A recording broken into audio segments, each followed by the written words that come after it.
Voice today news में आपका इस्तकबाल है और मैं आपका होस्ट सैयद उस्मान। नाजरीन, वक्फ तरमीमी बिल के ख़िलाफ़ आज शिराज फाउंडेशन के बानी व सरपरस्त आला मोहतरमा शिराज खान ने आज अपने मरकज़ी दफ्तर से बेबाक बयान जारी करते हुए भगवा तहरीकों पर ज़बरदस्त करारी ज़रब लगाई और इसके नुक़सानात से तमाम तेलंगाना की ख़वातीन को वाकिफ़ करवाया। और उन्होंने पुरज़ोर अपील की है कि तेलंगाना की तमाम ख़वातीन इस वक्त मैदान अमल में आए और इस वक्फ तरमीमी बिल के ख़िलाफ़ अपनी ताकत का मुज़ाहरा करें। तो आइए देखते हैं इस बयान के तफसीलात। अस्सलामुअलैकुम रहमतुल्लाहि व बरकातुहू। मैं हूँ शिराज खान, तेलंगाना से। शिराज फाउंडेशन की जानिब से आज वुमेन प्रेस मीट कॉन्फ्रेंस यहाँ पर किया जा रहा है। आप सभी जानते हैं कि इस देश में क्या कुछ हो रहा है। आज एनडीए सरकार बहुत बड़े सीधे सीधे मुसलमानों पे हमले कर रही है और उसमें शामिल जहां पर आंध्र प्रदेश के सीएम चंद्रबाबू नायडू की शमूलियत होती है और बिहार के सीएम नीतीश कुमार। देखिए, मैं लोगों से मुखातिब होना चाहती हूँ कि ये वक्फ बिल जो है ये बहुत ही खतरनाक है। It's very dangerous. लोग इसको आसानी में या हल्के में ना ले। वजह यह है कि औकाफ की जायदाद महज अल्लाह के नाम पर दान की जाती है या उसको अतिया दिया जाता है कि सिर्फ और सिर्फ मुसलमान की कौम को ही उसका यानी कि वेलफेयर के तहत, पॉलिसीज के तहत उस कौम का डेवलपमेंट हर एतबार से हो सके, बल्कि ना कि ये कि उसमें काले कानून के जरिए इस जायदादों को यानी कि हड़पने की सोच और इरादा या बड़े से बड़े साजिशें और मंसूबे रचते हुए मुसलमानों को गुमराह करते हुए यानी कि ये बिल तुम्हारे हक में बेहतरी कर सकता है, ऐसे मंसूबे के तहत आज बीजेपी एनडीए सरकार हमारी अल्लाह की जायदादों को लूटने की यानी कि सोच रखते हुए इस बिल को पास करा चुकी है। और बहैसियत वुमेन रिप्रेजेंटेशन मैं तमाम रियासत के खवातीनों से अपील करना चाहती हूँ कि आप अपने घरों से निकलिए और हर प्रोटेस्ट में आप हिस्सा लीजिए जब तक कि बिल को इस सरकार से हम वापस करने की हमारी मांग को पूरा करे तक हम यानी कि हमारा प्रोटेस्ट नहीं छोड़ेंगे। रही बात दूसरी कि औकाफ के माने क्या है, एक आम आदमी, एक आम मुसलमान या एक गरीब मुसलमान इस बात को आज भी नहीं समझ सकता, क्योंकि सियासी शऊर आज हमारी कौम में नहीं, समाजी शऊर भी आज हमारी कौम में नहीं है। तो मेरी अपील है कि औकाफ की जायदाद सिर्फ अल्लाह की मिल्कियत होती है और अल्लाह की मिल्कियत से मुराद मुसलमानों का ही उसमें मदखलात होना या इंटरफेयर होना या उसका मैनेजमेंट मुसलमानों के हाथ में ही होना चाहिए, बल्कि ना कि ये सरकार और उनके मंसूबे।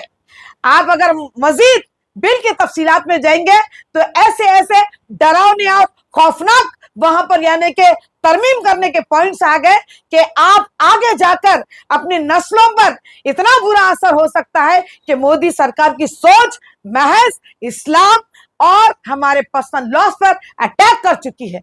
आप खामोश बैठने का वक्त नहीं है। इसीलिए मेरी अपील है कि तमाम लोग जहां पर आज देश में हर जगह से आवाज गूंज उठी है कि इस बिल को वापस लेना होगा। और मेरी आखिरी इल्तिजा यह है कि नौजवान नस्लों से और घर में बैठे उन माओ से मैं अपील करूंगी, गुजारिश करूंगी कि घर का घर पूरा जब भी यानी कि प्रोटेस्ट होता है या एजिटेशन होता है कि सारे के सारे देश के लोग या हर रियासत से लोग बाहर आए और इस मोदी सरकार के इस काले कानून को वापस लेने तक अपनी यहाँ तक कर कुर्बानी की भी अगर जरूरत पड़ी, खून बहाने की भी अगर जरूरत पड़ी, यहाँ तक के हमारी जानों पर भी अगर कुछ हो सका तो यकीनन हम अल्लाह के उस हक को इन दुश्मनों से या जालिम हुक्मरानों से हम छीनने नहीं देंगे। यही मेरा मैसेज था।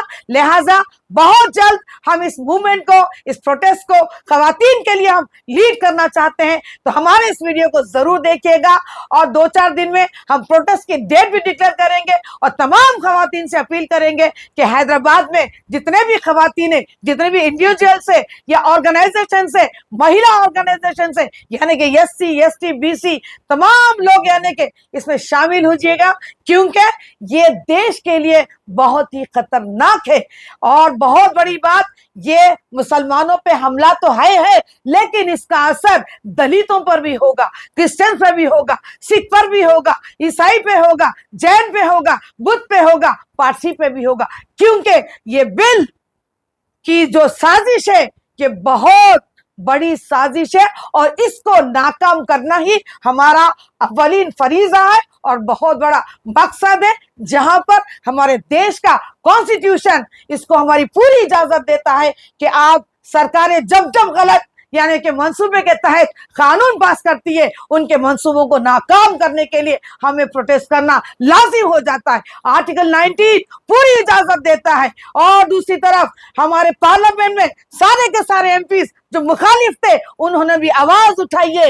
ये नहीं देखे कि मुसलमानों पर हमला हो रहा है, ये नहीं देखे कि ये बिल के जरिए कल के दिन हमारी मस्जिदों पर हमला होगा, हमारे खानेखाओं पे हमला होगा, हमारे कब्रस्तानों पे हमला होगा, यहाँ तक के ईदगाहों पे भी हमला होगा। हाल ही में एक वीडियो आया है कि एक मुसलमान की लाश वहां पर पड़ी है यूपी में और उसको दफनाने के लिए जगह नहीं दी जा रही है।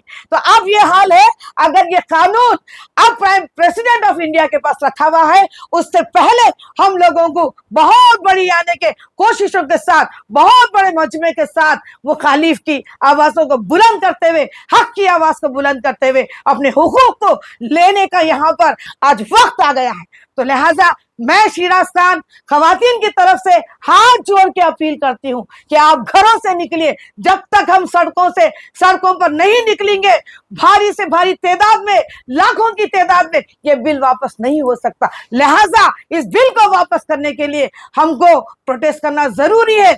मैं चंद बातें आपको याद दिला दूं, ये बीजेपी सरकार जो मुसलमानों को कपड़ा देकर पहचानने की बात करती है, रोड के ऊपर नमाज पढ़े तो गोली मारने की बात करती है, ये बीजेपी सरकार हर मस्जिद के नीचे मंदिर देखने की बात करती है, हर दरगाह में मंदिर देखने की बात करती है, हिजाब के ऊपर सवाल उठाया है, मुसलमानों की मईशत के ऊपर बार बार हजार टुकड़े कर रही है। और आखिरी बात, बिल्किस के केस में क्या ये सरकार इंसाफ दी थी? गुजरात के रियोट्स में जो बिल्किस नामी लेडी थी, 20 से 25 सालों तक उन्होंने केस लड़ा है, लेकिन उसके साथ इंसाफ नहीं करा। तो ये मुसलमानों के साथ इंसाफ करेंगे?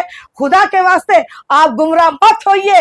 मेरे इस वीडियो को इतना शेयर कीजिए ताकि हर मुसलमान की रूह जाग जाए।